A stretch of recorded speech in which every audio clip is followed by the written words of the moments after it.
Tonight, we're going to talk about the billionaire's tax. You've heard a lot about the billionaire's tax, but have you heard about the two propositions that are also. There we go. Tonight, you've heard about the billionaire's tax, but have you heard about the two propositions that are also set up to kill the billionaire's tax before it even gets started? We're going to be talking about those propositions and what it means to stop the billionaire's tax, even if it does pass. We're also going to be talking about how unions usually use these ballot propositions to bargain the way into what they want in the end anyway. We got that and much more on tonight's episode of our first of our proposition series explainers happening right now in California Underground.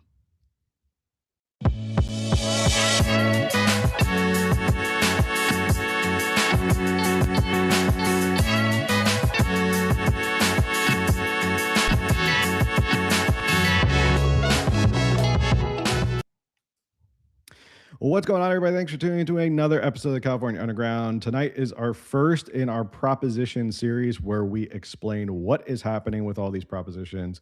We go over them, give you more information so you can make an informed decision about them, including tonight, we're going to be talking about props 40, 41, and 42 about how they all have to do with the billionaire's tax. Two are set to stop the billionaire's tax even before it gets off the ground if it gets voted in. It's a little complicated, but we're going to get through it. So without further ado, I want to bring in my trusty co-host, the best, the fastest researcher in the West, Camille. How are you doing tonight, Camille? Well, I would say that complicated is an understatement when it comes to these propositions, because you gave me a brilliant show breakdown yesterday that I have read over and over, and I'm like, well, I'm going to be asking a lot of questions. So I'm here Yeah, to learn with everybody else. this was a little bit of a tricky one because even I kind of looked at it and was like, it took me a little bit. I had to look through the outline over and over again. I had to watch some videos. I had to look some explainers. There's something called the Gann limit, which we're gonna talk about in a little bit, and what the heck that is. There's these two propositions that I just looked into, 41 and 42, what they are supposed to be all about. But first, we've talked a lot about the billionaire's tax already. So let's just jump into exactly what Prop 40 does. And we've already talked about it. We've talked about it ad nauseum. We've had people on. It's one of the most important, I think. That and probably voter ID are probably the two biggest. Those are probably the two biggest. Let's see. Hold on one second. I am trying to open this. Hold on. They're probably the two biggest propositions that are going to be on the ballot. Oh, geez, tech stuff. Yeah, our studio, they keep doing these wonderful upgrades and updates for us, this online platform that we use, but every time they do it, we end up running into some sort of technical issue. So we apologize. Yeah. Anyway, so here's what is Prop 40. So Prop 40 is the billionaire's tax. I'm just going to read it to you. It would require the estimated 200 Californians whose net worth exceed $1 billion at the start of this year to pay a one-time 5% tax. Service Employees International, SEIU, United Healthcare Workers West. They're the group sponsoring the measure, and they would project it would raise roughly $100 billion over 5 years. So it would be earmarked primarily for healthcare, with some reserved for food assistance and education. And just for clarification, those categories make up about, I don't know, 80% of our budget. So that's basically our entire budget is what they're planning on raising this money for. And they're expecting $100 billion. The LAO has the estimate much, much lower than that.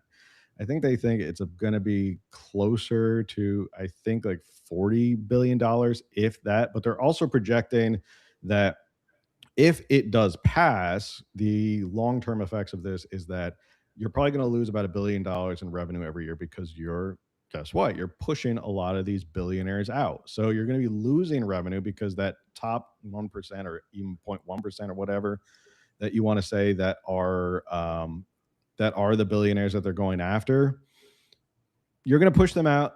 They're going to take their revenue with them. That's who California relies on for a lot of their taxes, is this higher up kind of threshold of earners. So that's where we're at with this. Now, real quick question. Does that Yeah, go the ahead. LAO estimate, did they factor in not only just the possibility of these billionaires leaving and then that revenue going, but their businesses as well as employees who would possibly leave with them, who are obviously paying state taxes? Like, I'm wondering if that was even factored into all this probability. Hmm. 'Cause I didn't see that Probably in the because they're talking. notes. Sorry. I mean, they're probably estimating just the billionaires themselves that are going to leave and their income tax revenue. I don't think they even, because that's going to be like a complicated estimate to say, okay, if these billionaires leave and all of their businesses leave and all of that Mhm, leaves, how much is that? I mean, so we're conservatively thinking if these billionaires leave, it's an expected. LAO is pretty good with their numbers. They're a nonpartisan office in Sacramento, so they look at the numbers and everything, and they say, okay, here's what the numbers actually are, not what Gavin Newsom or the Democrats and the supermajority say. It's what they actually sit down. They're the bean counters who figure it out.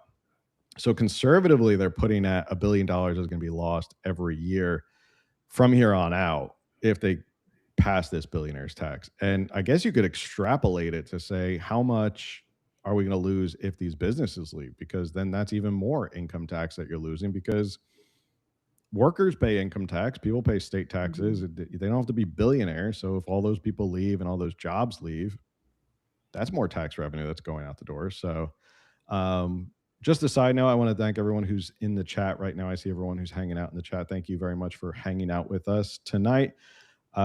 We got a lot to go into. So if you have any questions, make sure because there's probably going to be questions. I know Camille has questions, so I have we're going to do questions. our best to get through all of this. So, all right, going over a little bit more, there is something that I want to correct from before because last week we were talking about the billionaires and we were talking about how like real estate in your house and could be in this. That was a hypothetical of they can amend this later on, and we've brought this up numerous times, is that they can amend this. The legislature, by a majority vote, can go ahead and change what is the parameters of this and say, okay, it's no longer a billionaire's tax. Now it's a multimillionaire's tax, and we're going to change what we're going to be taxing. And so they can amend the whole thing whenever they want with a majority. And since Democrats have a supermajority, it's not really hard to do. They're basically giving themselves a power to tax in perpetuity. Things that are going to be taxed are taxes, stocks, business interests, and investments. It excludes real estate, pensions, and retirement accounts. So it does exclude real estate because real estate can't leave the state. So I guess they're saying Mm, we're not going to tax you on your real estate holdings, which for a lot of people is a good part of their net worth is real estate, especially if you're rich in California. Real estate is a huge part of that. Um, well, that's a Retirement big accounts and relief pensions because I know I ranted can. last week. I was like, just because I own a home in Orange County, like somehow, Yeah. but so my whole rant last week, disregard that, which no, that's a huge Well, relief. I mean, as of right now, sure, but it doesn't mean that they can't change it later Sure. on. They can't amend it. So that's sort of what's going to happen. I think is if this passes and it doesn't get prevented by these other two propositions we're going to talk about, it could just kind of filter down to people one way or another. So 90% of it is constitutionally earmarked for healthcare, the rest education, as we talked about. So what makes this different from a normal tax hike? So everyone pays income or spending. So basically, like we said before, everybody pays an income tax. You work in California, you're paying an income tax. You spend, you buy anything here in California, you're paying a sales tax. So those are the two taxes that we all pay for. You buy gas, you pay a tax. Those are things. Those are consumption taxes and income taxes. This is a wealth tax, which is assessed on what you own and not what you earned that year. And right now, there is no state in the entire United States. California would be the first one to ever enact a wealth tax like this. Of course. Um, it says they tried to do this in 2023 with AB 2088, but it died in committee. I wonder why. Probably because it was unpopular and politicians knew it was unpopular. Um, so this is the first time this would have ever been done, and obviously this is going to be fraught with like legal challenges. how do you do this? Retroactive taxes are usually unconstitutional. You can't go back in time, because imagine if you set that precedent of now we can go back in time and say, oh well, you were worth this much back then, so we're going to tax you back, what you were worth that long ago. um it's going to be a unique tax, never done before. And again, this is the SEIU. If you don't know anything about the SEIU, they are up there with the California Teachers Association in terms of unions that are, in my estimation, two unions that are absolutely ruining this state. um the two of them push their own greedy policies that don't usually end up helping any of their union members. Again, California Teachers Association, not saying anything about teachers. Teachers are wonderful people. They work very hard. It's the California Teachers Association that I have an issue with. Um, and this is even a smaller chapter of SEIU. The national chapter is not completely on board with this at all. So SEIU is kind of going rogue on this. And it makes sense that SEIU, this United Healthcare Workers West, is pushing this because 90% of it's going to go to healthcare. And how did we get in this position to begin with? Well, Medi-Cal went broke because Gavin Newsom signed an order that allowed every illegal immigrant, no matter of age, it was at over a certain age and under a certain age. Now it's regardless of age, any illegal immigrant can go on Medi-Cal. It broke the system in 11 months. And then now SEIU is turning around going, we need more money for Medi-Cal and for all these government healthcare programs. So we need to tax the billionaires. As opposed to, maybe we shouldn't let everybody in the world come to California and use our government subsidized healthcare. Um, so that's the background of it. I don't know if anyone in the chat has any questions, or Camille, what are your initial thoughts or questions before we get into the nitty gritty of what's going on here? Well, my thoughts are still just like, why are we so, well, I know why, but as far when it comes to these taxes, why do we seemingly want to punish anybody for making a certain amount of money? I don't understand that mindset. I understand Democrats broke California. I mean, like financially, they broke California, and now they're trying to fix it with overcorrection. But I still just don't understand this. Like, tax the rich, tax the rich. Like we forget that the rich do actually do a lot of stuff for the economy. And I mean, as we discussed, obviously these billionaires, they could take their businesses, and we forget, like, to acknowledge, while we're so busy screaming tax the rich, that they are quite literally providing so many jobs. While right now California does have the highest unemployment rate in the entire country. And it's like, why do we want to further this? I don't Why are we punishing anybody for what they're actually providing and making it harder for them to provide this? And so then what? So sorry, because this is not the whole purpose of this podcast, but then when our unemployment goes up because these billionaires take their businesses and leave, and then now there's all these, like, the people that decided to stay in California because it's not so easy to just pick up and leave. If they couldn't leave with the company, now they're just unemployed people who have to go on unemployment. And like, that's just what another system of the government that we're going to break and find somewhere else to Mhm. tax somebody, because we have to take care of now these additional unemployed people. It's just like never ending. And they never look at 1 year, 5 years, 10 years, 20 years down the road. They just are like, oh, this is such a great idea to fix this issue that we decided to create. Let's now break this and create another issue that off of what we already created. I wish that they would, Yeah. like, think ahead. Well, I keep mentioning this book by Henry Hazlitt. It's the Economics in One Lesson. Definitely go check it out, because government and politicians never think farther ahead. To your point, you're absolutely correct that politicians always make these decisions based on the here and now, and they don't think about this long term. And you're right. I 100% agree with you that you give government, it's like if you give a mouse a cookie, sooner or later they're going to want a glass of milk, and then it just kind of progresses from there. It's a children's book. If many of you don't remember that book, that's a great Yeah, book. maybe that one's easier for some. Maybe we need to send that to all the Democrats. Get the Maybe we need to send a whole bunch of them up to Sacramento and be like, here, if you give a mouse a cookie, here's what happens. You ask for more. And that's exactly what happens is the government asks for more money. They say, okay, well, we just need this much more money, and then things will be great. Will they be great though? Because it seems like no matter how much money you give the government, always runs out of money and it always overspends. And California is constantly in the red and they always have to balance the budget. And every year, basically, I think since COVID, we've had a budget deficit. And the reason since COVID is because we were flush with all that federal stimulus money that they said was a surplus, that we had $100 billion surplus, but it was really just all that federal COVID money. Um, it seems like no matter how much money you give this government, particularly, or the government in general, they just keep spending and they keep asking for more. So your point's absolutely correct that yeah, they keep pushing. And last week on the show, we watched this video of this Rodriguez Kennedy guy, who's the chair of the San Diego Democrats, kept pushing that this is a one-time tax. I don't know why you guys are so mad. This is a one-time tax for people who can just give a little bit more, just give more, give a little bit more, 5% of What your was his point overall again? net worth. Save lives? Was His this point was save lives, and I don't think that people are, billionaires aren't going to do it because it's really hard to move, and billionaires don't want to move. It's really a pain in the butt for billionaires to move, so they're not going to do that.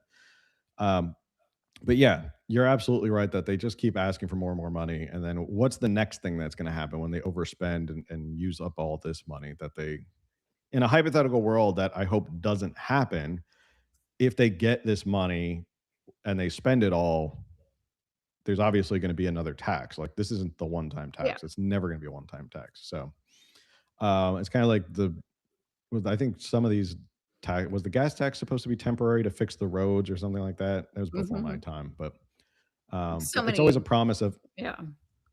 so And then many the so the many thing is years that they'll ago. just expand the program, like, "Well, we need this for healthcare." Okay.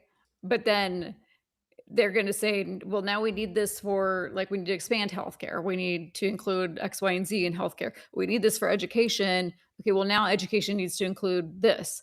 And so, they're just gonna keep piling on the taxes because these things just get ballooned and ballooned until they're these, like, all-inclusive like, I just we have given so much to the government, not financially, but, like, our freedom and even, there's we don't tend to talk about Trump here a whole bunch or presidential issues, but there's in the what was it just yesterday, today, Trump signing that like the mandatory vaccine schedule, something about that where I forget exactly what it was. I homeschool, so I don't have to follow the rules.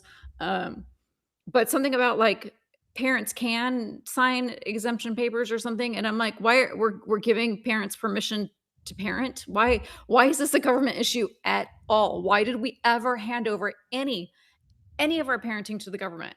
Again, not the point of the show, but that this is what we do. We allow the government to have control of this, that, give a mouse a cookie, give them an inch, they take a mile. And it's just like, why anywhere, any how did adults voted somehow give control of parenting to the government? And that baffles me beyond anything. Nobody should have to sign an exemption form to not like to opt their child out of vaccines or not following the government vaccine schedule or whatever. This is not an anti-vaccine argument. This is a pro-parenting argument. This is an anti-government argument. This is an anti-mandate argument. If you want to go and vaccinate your children times 10 with all the vaccines, that is up to you. Those are your kids. You're doing the best you can. Hooray, go get your little punch card and, get your free vaccine at the end of your 1,500 vaccines. Do what you want. I don't care. But don't tell me what to do with my kids. Why like, again, the government just needs to take 65 steps back because this has gotten so ridiculous. Again, not the point of tonight's podcast, but this is my point. Here we are because we gave the government permission to be here. Somebody asked, "Is Prop 40 a Trojan horse?" I think it is because they Yeah. can change the tax. I think that's a perfect way to put it. It is a Trojan horse that people are they're gonna sell it. It's a one-time tax on the billionaires, and with the popularity of the Democratic Socialists rising in America, I was just watching some of the primary results from around the country and like Wisconsin and stuff. That I think more Democratic Socialists are winning their primaries. Um, it it will it will stick with a lot of people. Somebody said, "I'll only vote yes on the tax if they remove state income tax." I don't think they'll do that. Texas doesn't have state taxes. We only have federal taxes. Yeah, and Texas also has a part-time legislature. They only meet every other year. So good on Texas. We I wholly think we don't need a full-time legislature, but we've discussed that before. That I don't think California needs a full-time legislature. It just makes them want to pass more stupid bills. Uh, I'm looking at some people checking in from Sacramento, San Diego, taking a break from Reno for a while. Um, so, all San right. Diego's a good place to do that. San Diego is a good place, although it's been humid down here. But I imagine compared to Reno, I bet San Diego feels like an absolute paradise down here, as opposed to us San Diegans, us soft San Diegans, who are like, oh, it's a little humid and it's 80 degrees. But all right, going back to the revenue. So I was talking about how SEIU, the sponsor, projects that the tax raise is about 100 billion dollars over 5 years. Because the way it's structured is if you are still a billionaire who was here at the time of January 1st, 2026, that's the deadline. So a lot of billionaires have moved out. Sergey Brin is one that we're going to talk about. But there's been a ton of billionaires who have left already because they're like, oh, I'm not going to risk this. So I'm going to get out and not have residency on January 1st, 2026. They will, the legislature, or not the legislature, I would say the proposition authors, SEIU, they're not all heartless. They will give you 5 years to pay this off. So you don't have to pay it Oh, all in one lump sum. It's very nice of them interest that free? doesn't say anything about there will be interest, but it does say that they can pay it off in 5 years, so you don't have to pony up right away when it goes into effect. If it does go to an effect 2027, so it's very nice of them that they can Okay. do that. Do you think some of them will, like I mean, this is kind of a stretch, but do stuff to then start filing for bankruptcy?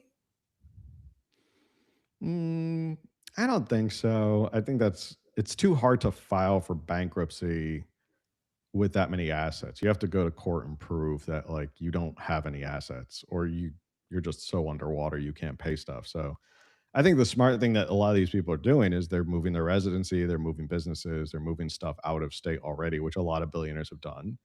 Um, and if they're still here, I imagine they're probably going to sue the pants off the state if it does pass. Let's see.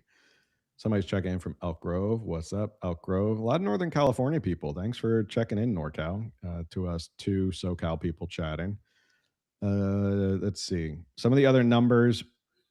We talked about this, a loss of $1 billion a year in income revenue. That's the LAO again. So again, they're saying it's $100 billion that they're going to bring in. That's SEIU. That I think they're overselling it. LAO says it's going to be about tens of billions of dollars, so way off, not really close. And they're even saying very hard to predict because it depends on stock prices and billionaire behavior. So you have these two claims. You have the LAO, which is saying it's going to probably bring in about tens of billions of dollars. SEIU is overselling it at $100 billion. And we already said that it's going to lose probably $1 billion in revenue every year. So the tax base is actually getting a little smaller every year. So good on you, SEIU. And we also talked about this excludes real estate because it's the one thing that can't leave California. So basically, they're not taxing you on that because you can't take real estate with you from California. Probably there's also an implication with Prop 13 or something like that. They're probably trying to stay away from that in terms of taxes on property. That might be a whole thing. Um, so that's basically Prop 40. 5% billionaires, you get 5 years to pay if you're still a billionaire here. And that's what's being taxed. So that's the roundup on that. If anybody has any questions, the next step is I want to talk about. Oh, somebody said, love your show, by the way. Thanks. Thanks, Andrew, for saying that. Love when people give us, come in and give us some nice compliments. Love to hear that. Uh, any other final thoughts before we move on to the two props that are like poison pills to kill Prop 40? Let's get into those. All right. Let's get into these because these are complicated. Now, anybody in the chat, feel free to just let me know. Did you know about Prop 41 or Prop 42, which are essentially the anti billionaires propositions? They're two propositions that opponents of the billionaires tax got onto the ballot. quietly, I didn't even know these were actually happening until I started to do research on this. So this is actually news to me as well. These two propositions are set to undo or nullify Prop 40 before it even goes into effect. So basically, Prop 40 can pass, but if Prop 41 and 42 also pass, it Wait, not go ahead. you said Question. "and," but this is "or" was emphasized in the show notes, correct? Uh yeah, cuz well they do two separate things. So Right, one but it doesn't have to attacks be on they one. don't both have to pass, right? No, no, no, no. No, no, no. Okay, I should yeah. sorry. I Good just wanted good to clarification. Yeah. They don't both have to pass, but passing 41 or 42 does help nullify Prop 40. okay. Um, both of them together almost completely nullify Prop 40. So if you never heard about these and you want to oppose the billionaires tax because you think that a bunch of California socialists are going to run out and vote for the billionaires tax, please pay attention to this because this is really important that you should know Prop 41 and 42 so you can educate people who are out there what Prop 41 and 42 are. So Another if quick you go to work, question. Do yeah, we go ahead. have the wording on these yet? 'Cause we're not talking about the voter ID tonight, but the voter ID has been, like that's all controversial right now with the way that it's being worded because we want 41 and 42 to Mhm. pass. Is that a yes vote? Do you know? It says, let's see, prohibits new state taxes that exclude revenues from state spending limit, requires audits for new state specials, taxes, initiative, constitutional amendment. So that looks to be the title of Prop 41. And then there's Prop 42, which, if you go down the ballot text, prohibits new state personal property taxes and certain retroactive state taxes, initiative, constitutional amendment. So those sound like actually fair proposition titles. They're actually accurate as to what they do. They're not skewed one way or another of like, if you vote for this, you hate like immigrant children or something like that. Uh, and we're going to kill all the puppy dogs and not give you ice cream sort of proposition. All right, let's start with Prop 41. So Prop 41 requires audits of new tax programs. Basically, here's the summary from Cal Matters. If you are not sure about any proposition, you can go to Cal Matters. They're probably the most unbiased source of information for elections coming up. They have a whole thing, and actually, I was playing with it before on all the propositions. There's actually a fun little quiz. If you're unsure about it, it will quiz you on like certain statements, and it'll tell you should you vote yes or no on something. So you can go check that out, Cal Matters, calmatters.org, not calmatters.com. So basically, this proposition will make it harder to pass new special taxes by requiring the state auditor to review any special tax proposal before it goes to the voters. The auditor would assess whether the program that would receive funding could cut spending by at least 10% annually. So basically, right off the bat, a state auditor would look at it and say, before there's any special tax proposal, before it goes to the voters, the state auditor would then look at the program and say, can you reduce it by 10% right off the bat? And that sounds pretty good to me. Like, I think that's to your point. Like, before you ask for more money, should we know how much you're spending and wasting? Um, any new special tax approved by voters would count toward California's spending limit, potentially triggering automatic refunds that reduce funding for other state programs. If this proposition receives more votes than Prop 40, Prop 40 is nullified, even if Prop 40 also passes. We need the round of applause. So Prop 41 is like the Prop 40 billionaires tax killer. I think it's also good to have the state auditor look at this stuff before they put any other propositions out or any new But taxes. we need a new state auditor who actually looks at things right. Well, I think the state auditor is a nonpartisan. Oh, That's okay. not Okay. controller, or yeah, it's not the controller of anybody like that. State auditor is an independent, nonpartisan All right, position. disregard. Disregard. Disregard. All right, so that's Prop 41. This is where we get into the nitty gritty of laws that were passed about 40 or 50 years ago. And there's something called the Gann limit. And raise your hand if you knew what the Gann limit was before tonight. I'm not raising my hand because I learned about this tonight as well. I knew there was a constitutional provision that California, if we take in more taxes than we should take in, there should be a rebate to the voters. I knew about this because this happened not too long ago. And I want to watch this video real quick because it does a good job explaining what the Gann limit is. And we're going to talk about it a little bit more and how it's formulated and why this is important. And that has some bringing up a decades-old law and asking, isn't he required to give that money back to taxpayers? CBS 13 investigative reporter Julie Watts is getting answers. 99.9% of you have no idea what the Gann limit is. But there's been a lot of talk about the so-called Gann limit in light of the state's $75 billion budget surplus. The Gann limit is a spending cap passed by voters in the 70s, prohibiting the state from spending more tax revenue than it did back in '78, adjusted for inflation, population, and voter-approved increases. It's likely we'll hit the Gann limit for only a second time since 1979, and that will be determined over the course of the next year. If the state exceeds the cap for 2 years, which looks likely according to the Legislative Analyst's Office, any tax revenue above that limit must be given back to taxpayers. Half goes to schools, half in the form of a tax rebate or reduced tax rates. But the Howard Jarvis Taxpayers Association believes rebates must be distributed equally to all California taxpayers. The governor's $8 billion stimulus proposal only cuts checks to people who make less than $75,000 a year. That represents 78, almost 80% of all tax filers in the state. The folks at Howard Jarvis say the stimulus checks don't qualify as Gann limit rebates and shouldn't offset the money the state will owe all taxpayers. This is above and beyond the statutory requirement. The governor didn't directly answer questions today about whether he believed the stimulus checks would qualify under the Gann requirement, but he made it clear. This is just the first of many announcements this week. All right. Did that help clear anything up? Or should we A little keep bit. going? A little bit. Okay. So a little bit of history of what the Gann limit is. There was this individual, I think his name was Patrick Gann. Let me see. The Gann limit is, I'm trying to see what his name was. His last name was Gann. So it was part of the 1978-1979 tax revolt around Prop 13. So that was Paul Gann. That was his name. He was the co-author of Prop 13. So another Howard Jarvis tax fighter, anti-tax fighter.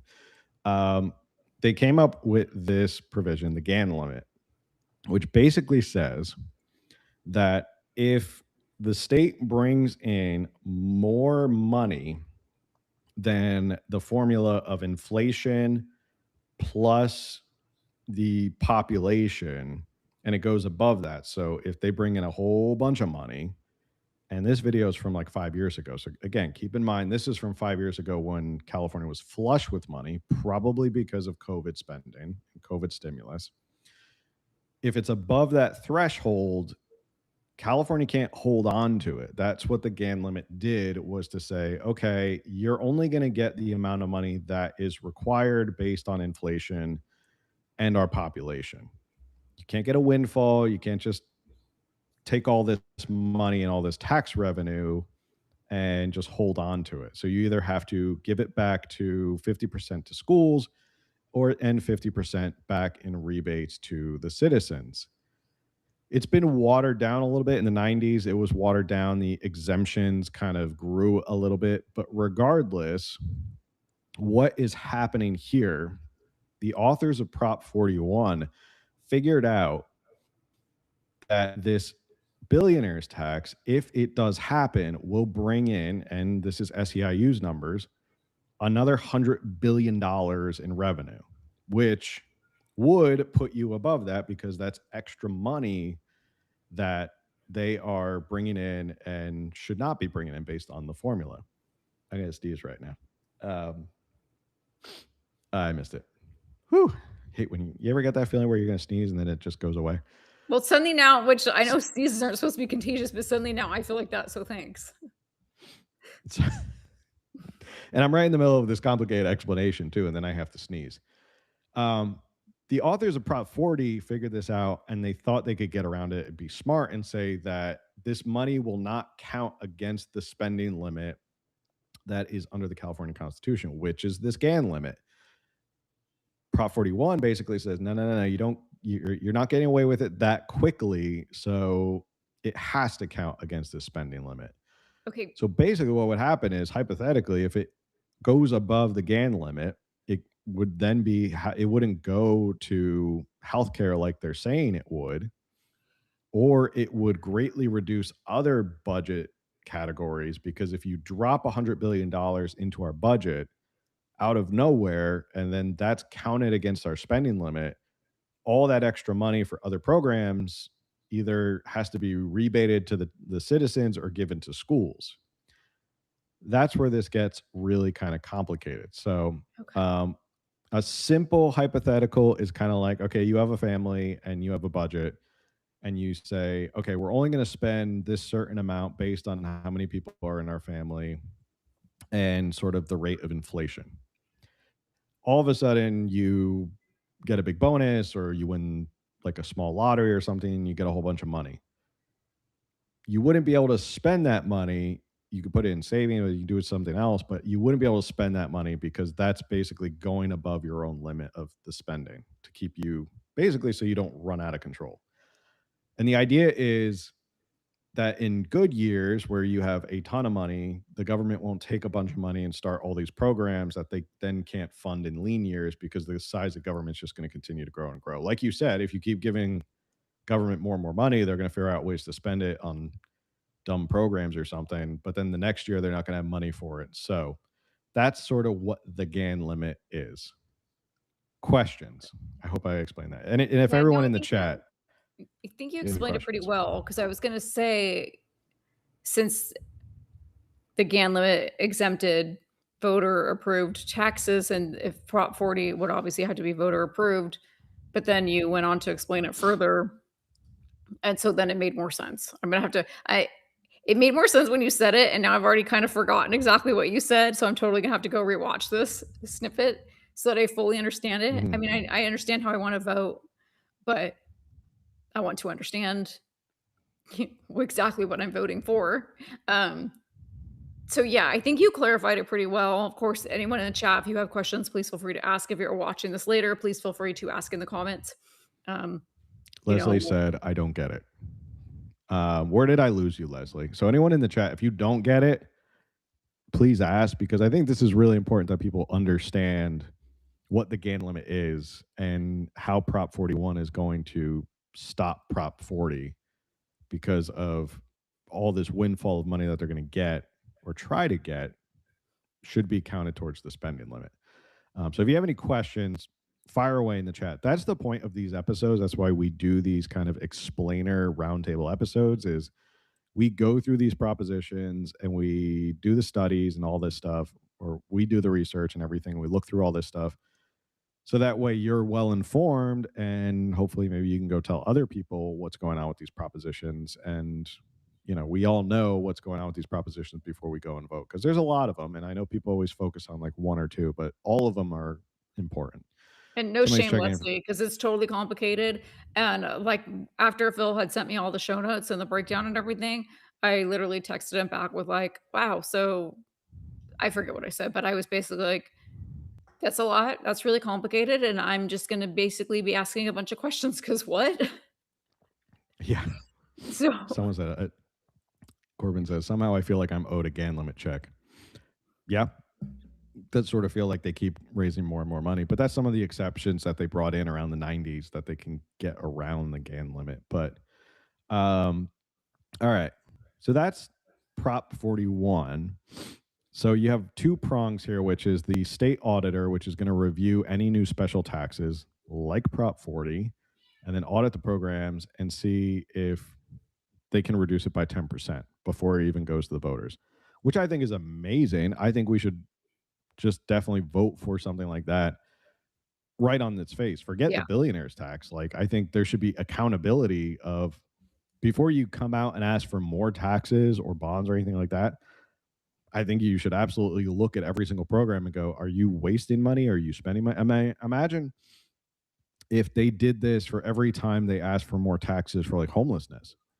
Like every Yeah, time that they so go, yeah, go I was ahead. gonna ask if this just applies to state programs or if this applies to, like, local as well. I'm assuming just state? I think it's just state. Okay. I think it's just state programs. But, It'd be great this if could it's maybe local. inspire, like, local elections to add these measures to their ballots in the coming years. That would be really interesting.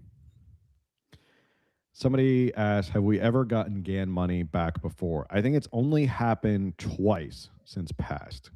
This past time, 5 years ago with the COVID money, I think before that is the only two times it's ever happened. So, since California has lost 2 million people, did the spending limit get reduced? Well, that's a good question. Yeah, I think if there's the population reduction based on the amount of people and inflation, but probably because inflation is off the charts, that's probably why our spending and our budget continues to go up, is because inflation is just off the charts right now. So, yeah. Prop 41 title, prohibit excluding new state taxes. Yep. I don't think they distorted it. I think that's actually pretty accurate. Somebody asked, does prohibit excluding new state taxes from spending limit and required special tax audit? I don't think they distorted the title. I think that's actually pretty spot on. All right. So it's funny, and just something to consider here is this was not something 41 and 42 were put on the ballot because of billionaires who opposed the billionaires tax. So the irony here is that we could get a proposition that is one of the most aggressive accountability audit propositions in California history from billionaires, not from politicians. Like, politicians didn't think of this idea. It took billionaires thinking of ways to kill the billionaires tax to go in and get a proposition like this passed, which is why propositions are an incredibly useful tool here in California. And one reason I get really upset that all these billionaires and, now Elon Musk, who's a trillionaire, they all sit around and complain about how California is going down the tubes and it's horrible. This is a mechanism. If you want to make change in California, you can get these propositions on the ballot and really kind of change government if you wanted to invest in it. I'm just saying, there are mechanisms that we don't have to wait for the government to do these things. People with, deep pockets could actually help out here. All right. Next one, Prop 42. This one is not as exciting as that one or complicated. Prop 42 is meant to make it much harder to create wealth tax in California by prohibiting new taxes on the mere ownership of assets such as investment accounts, business interests, and personal property. Assets are typically only taxed when they are sold or generate income. So like Prop 41, which also attempts to block Prop 40, Prop 42 would nullify Prop 40 if it receives more votes, even if the billionaire tax also passes. So again, this would nullify it because what Prop 40 is going after is all that personal property, those investments, all that stuff, stocks, personal money, personal property. It goes after that. And this would ban it straight up. So you would ban it, and then Prop 40 couldn't even go after any of this stuff. And the title for this is Prohibits New State Personal Property Taxes and Certain Retroactive State Taxes. Again, I think that's a fair title. It's not, I don't think it's skewed at all in one way or another. But that's basically what Prop 42 does. So combined, the two of these together, I think Prop 41 is the more interesting one because of the state auditor and the 10% reduction and all of this in the Gann limit, all that stuff. Prop 42 is basically banning any special tax on personal property like the one that they're trying to go after with the billionaire tax. But together, they are poison pills to kill Prop 40 if it passes. All right. I want to hear your thoughts and comments because I've been talking for way too much. I want to check the chat as well. No, I like this. Like you, I hadn't heard of this until I started reading the show notes for this episode. And I love that finally somebody actually thought of a way to fight a possible, in a good way, because we back in 24. I think we had talked to Sheriff Bianco at the time, when he was talking about the poison pills that were basically like that they were trying to implement the bills. They weren't propositions, but if 36 should pass, they were going to implement these bills that would go into effect to basically make 36 obsolete. And then those bills didn't end up passing in the legislature, which is great because they were very, would, even though they never really did anything with 36, but so I love to see this flipped on them now. It's like, well, two can play this game. And so to turn it on, like you want to run us out of California, you want to tax us to death. Well, we're just gonna get these props on the ballot too. And it does seem like rather sneaky. So question, and I know you said it, but I want to go back and clarify. For 41 and 42, do they have to have more yes votes than votes against 40, or they just have to pass and then 40 becomes not totally nullified, but broken down into kind of nothing? That's an excellent question. It doesn't say on the summary. Um, it just says it would nullify Prop 40 if it receives more votes. I'm assuming it just has to pass, which could be really good news because I think 40 and then 39 is that the voter ID one. I think that those are the two that people are most paying attention to and will vote for or against, while kind of not knowing what 41 and 42 are and may ignore. And Yeah. therefore, if we can really spread the word, which I'm sure the billionaires are to their people, like if we can really spread the word to get these two passed while maybe a lot of voters will ignore them, we could be Yeah. in really good shape here for that. Yeah. Uh, and sometimes that does happen with propositions is people get laser focused on one or two that are the, I guess, most controversial or sexy propositions. And voter ID and the billionaires tax are definitely the top two right now. But you're right, because these are two that if you didn't know about them, and it's fair to say I didn't know about them, I'm learning about these as well, just like everybody else. As we go through these, I learn about these. Um, and if you don't know what the point of them is, and you don't, I guess you could say like people don't vote for them, or maybe they go in, they vote for governor and the billionaires tax, and the people who do pay attention do vote for these propositions. The question is how, if they receive more votes. And that's going to be, I think, the tough part is because Prop 40 will definitely get a ton of votes, one way or another. So it's going to be tough to figure out how do they get more people to vote for 41 and 42 as well. Right. But I think that brings us to a good segue into our last. I wish I could share my screen, but for some reason it's not letting me share my screen tonight. So one of the biggest opponents of Prop 40 is the CEO, Sergey Brin, who I think he's Google. I think he's a Google CEO or a Google founder. He is one of the biggest people spending tons and tons of money on opposition to Prop 40.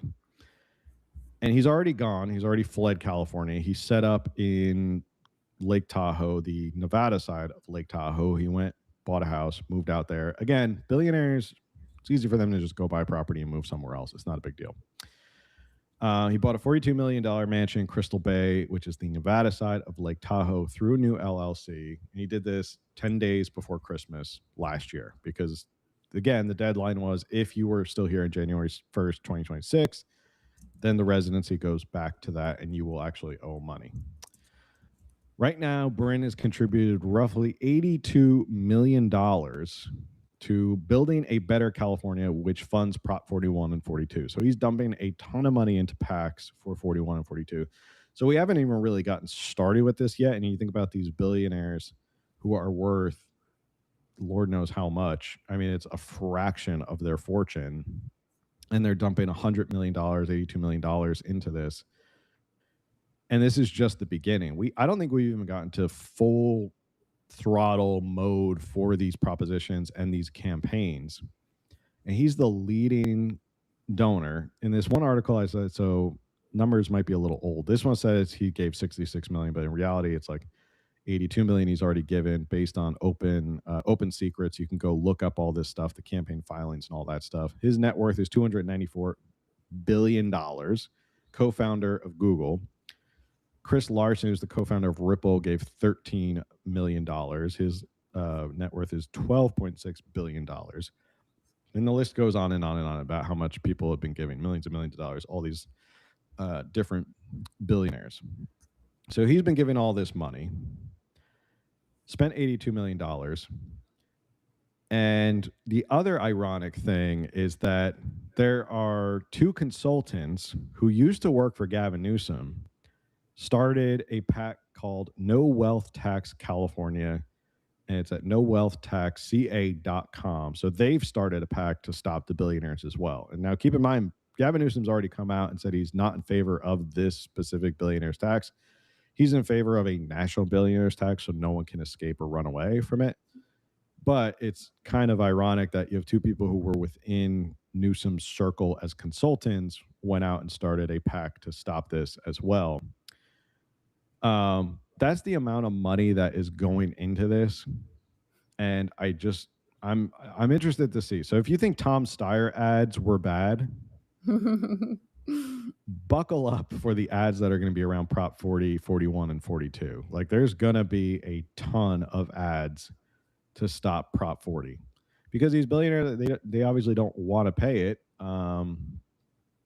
And I don't, taxing 5%, this is a crazy kind of initiative. The other thing that I want to get to tonight before we log off tonight, couple other little things. SEIU. Let's go back to SEIU and unions. Before this actually made it to the ballot, SEIU tried to work out a deal with the legislature and Gavin Newsom. And they basically went to Sacramento and said, look, we'll pull Prop 40 if you enact a law, basically the same thing, but only for 2%. We're not going to ask for 5%. You give us 2%. And it turns out, since 2012, SEIU has sponsored 48 state and local ballot initiatives and spent $120 million. So it's not only billionaires who spend a lot of money, it's the unions as well. They have a ton of money. Mm-hmm. And most of those 48 were withdrawn or voted down. Mm-hmm. And why am I bringing this up is because what these unions basically do with all their power and their money, they'll come up with these radical propositions that are not popular politically. And this is certainly one that's not popular with the Democratic brass. Xavier Becerra doesn't support it. Gavin Newsom doesn't support it. Maybe the grassroots support it. But they come up with these radical propositions, go to Sacramento, and then use it as leverage, as a bargaining chip. So it's like maybe they don't even really want this one-time 5% billionaires tax. They just want more money for the healthcare. But it is interesting that they use these propositions as these bargaining chips. In fact, Dave Reagan, who was a union president, he called it the best bargain in American politics. For example, $1.6 million signature drive that ended up forcing the legislature to pass a $15 minimum wage. So think about that. They spent $1.6 million, which not a lot of money for these unions who are sitting on enormous war chests. They didn't have to go campaign for this at all. They basically said, we have the signatures for this proposition that will likely maybe pass. Go to the legislature, say, we're going to put this on the ballot. You're going to have to either defend it, stand by it, or do something with it.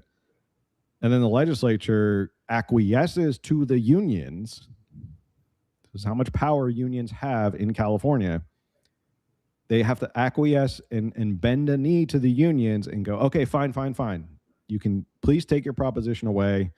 We'll agree to get a $15 minimum wage. They did the same thing again with $25 hour healthcare worker minimum wage.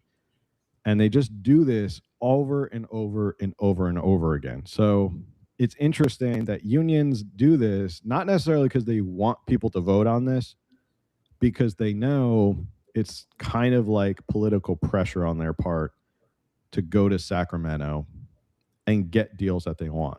And it's negotiation. They start with this radical position and then go to the legislature and say, okay, here's our radical position. You're going to let the voters, you're going to roll the dice and let the voters decide and make it a constitutional amendment, or are you going to pass it as a law on your own? And we'll kind of scale back what we're asking for. So it's interesting that this is something that a lot of people don't even know, that unions use this to kind of go and bludgeon and force the legislature to do what they want. So when people say the unions don't have a lot of power, it's just another example of how much power they have. Not to mention they fund all their campaigns and give them a ton of money on the back end. What are your thoughts on that? Well, I already hated unions. Now I'm just kind of angry at them, or more angry at them. This is my angry face, apparently. No, I mean, this is like, I'm not surprised. It's not shocking at all. Of course they do stuff like that. But it is sick. I think, part of my text back to you about tonight's episode was, I hate politics. I hate politics. It's gross. So gross. Mm-hmm. It's exhausting. Those are my thoughts. Mm-hmm. Sorry, I'm trying to, my back's in a lot of pain right now. Oh, you and me both. Well, probably not as much pain. I pulled my back washing my wife's car, trying to do a nice thing. Oh, No good deed goes unpunished. no, Just for sure. kinda- No, I'm sorry. I guess when you're over 40, bending over to, wash a car, all of a sudden hurts now. I'm gonna deal with it all week. I got to sit on a heating pad. Yay, over So- 40 club. Yay, us. Ooh. Yeah, anyway, I guess I shouldn't be surprised, but unions really, they have way too much control, and we really need to work on outlawing unions, or at least they shouldn't have curbing any, their power. like, yeah, their power needs to be, in politics, it needs to not be a thing. It needs to go away, because it's pretty bad. Mm-hmm. Well, I mean, if this election shows anything, and let's say hypothetically, the pro-billionaire side wins, where we vote down the billionaires tax and vote in Prop 41 and 42, I mean, I think that sets a precedent of like who's more powerful, the unions or the billionaires. And I think it's clear the billionaires have a lot more power than the unions, because they have infinitely larger war chests to deal with. And they can just cut huge checks to these super PACs. Someone asked, do people really not vote on all props even they fill out their ballot? Yeah, there's probably a lot more people than you think, who actually don't vote on every single ballot Yeah, proposition. probably a lot of things. Like, they're just like, Mhm. I don't want the MAGA, the MAGA endorsed candidate, so I'm just going to go and make sure I vote for the other guy for governor, and then ignore a lot of, we vote for judges. A lot of people don't realize we vote for judges, and then when they look at their ballot, they're like, I don't know what this is, and ignore it. Yeah. Yeah, I mean, you get your ballots in the mail early. If you're a political nerd like me and Camille and I use that as an excuse to pour myself a little drink and sit down and read every single proposition and every single politician. And See, I think our audience is political nerds, which I really I appreciate. think everyone's who's here. Because Yeah, people are hanging out you're with us here. at 9 o'clock on a These are Tuesday. not exciting topics, but you're here because you genuinely care and you want to learn about them. And I mean, we know they're not exciting topics. Like, genuinely, think who they're wants to exciting, sit but- and well, I mean, yeah, but who wants to really be like, oh, this week I spent my time reading all about the X, Y, and Z propositions. Like, there's fun things out there that we could be doing with our time, or just extra sleeping or watching a show or whatever. But so I think, Or yeah, doom scrolling or doing something else. I really yeah. appreciate, you guys that tune in, because again, I know this isn't like the most fun thing. There's a million streaming shows that are far more interesting than this, but this affects your life. And so I'm, thank you for being here and caring, because it affects your neighbor's life Yep. too. So Leslie said, I don't need an excuse to pour myself a drink. Make it a party. Have friends over. Make it a little party. Tell everyone to bring their ballots over. I don't know, pop a bottle of wine, sit down, talk about it, argue about it. Why not? They give you everything ahead of time. They give you your book ahead of time. They give you your ballot way ahead of time, so you can see everything. It's not like you're walking into the voting booth blind. So, all right, before we log off for the night, thanks everyone. If you have any other questions before this is going to be the first of several proposition explainers and deep dives that we're going to be doing leading up to the election.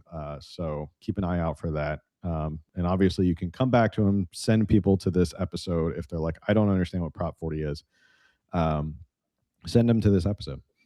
Another quote was USC's Dan Schnurr said, a ballot initiative is the ultimate blunt instrument, when he's talking about the fact that, yes, unions use this to go and negotiate with the legislature.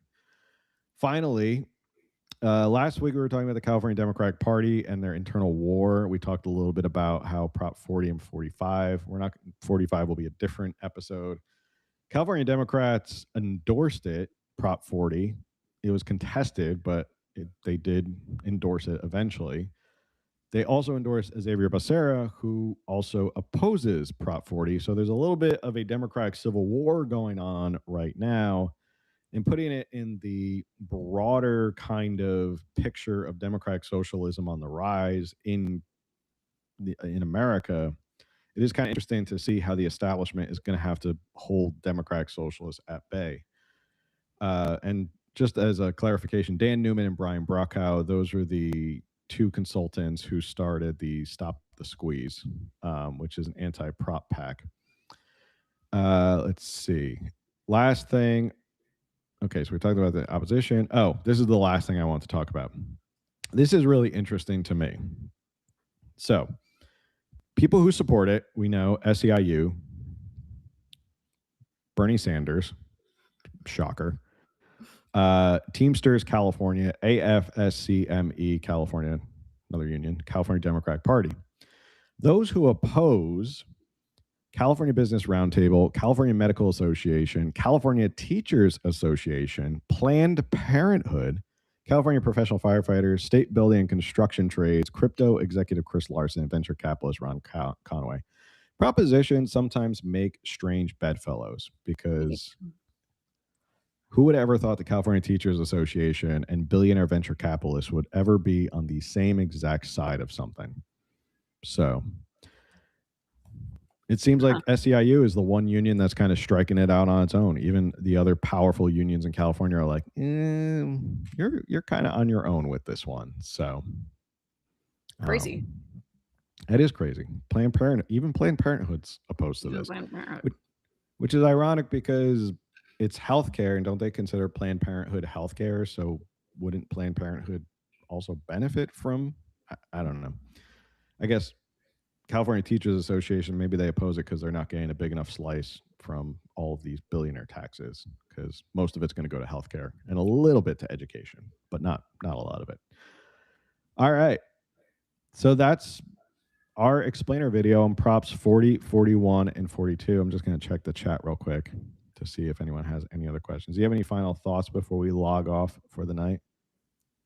I don't, but as always, chat, thank you for being with us. It's always fun. Yeah. Love everyone who kind of tunes in with us, hangs out. Let's see. Just kind of watching the chat, see if anybody has any lingering questions. I think we're always like a second behind. It's always that live lag. Right. Yeah, I know. I'll see stuff like we finish and then all of a sudden comments come through and it's like, and then people are kind of rolling in, so stuff like that. I don't know what the next one's going to be. The next one that we'll probably do is Prop 3 and 43, which is the tax threshold cluster, including why the Teachers Association is backing Prop 3 while opposing Prop 40. So that's a little teaser of our next proposition explainer. So we're going to go over that. And there's a lot more to get to. And obviously, we'll talk about voter ID and everything. We'll have roundtables, and we'll have our week before electoral night breakdown and everything. Probably have a big roundtable like we usually do.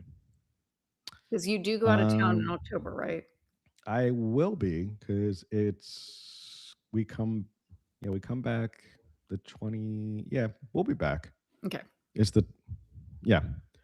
I'm going out of town, so for a week or so. We won't miss a lot of episodes. I know it's crazy for a political show to go on vacation, but it's my wife and I's 5-year anniversary trip, so we're very excited about it. But yeah, we're gonna do all the props. We're gonna hit every single one. We have it all planned out, so we're gonna hit every single one. Maybe they're not all super exciting like billionaires tax or voter ID, but I think they're worth kind of talking about because people need to know about them. All right. With that said, thank you everyone for tuning in. Make sure you like, share, subscribe, review. Yep, time flies. Thanks, Leslie. Yeah, it always seems like we are like, do we have enough to talk about? We always have more than enough to talk about on this show. For those who are listening on audio, thank you for tuning in on audio as well, wherever you are, Spotify, Google, Apple, all of that stuff. Reviewing, leave a review in a comment, stuff like that helps with more people finding us and stuff like that. We're always here on YouTube live every Tuesday at 8 p.m. And yeah, September 8th, Gilded State. Keep an eye out for it. The book is coming. Book cover is done. Basically, the formatter is putting the paperback together. It's very exciting that it's going to be a physical, like you can get a physical copy. I'm going to get a physical copy just because it's going to be fun to have around the house.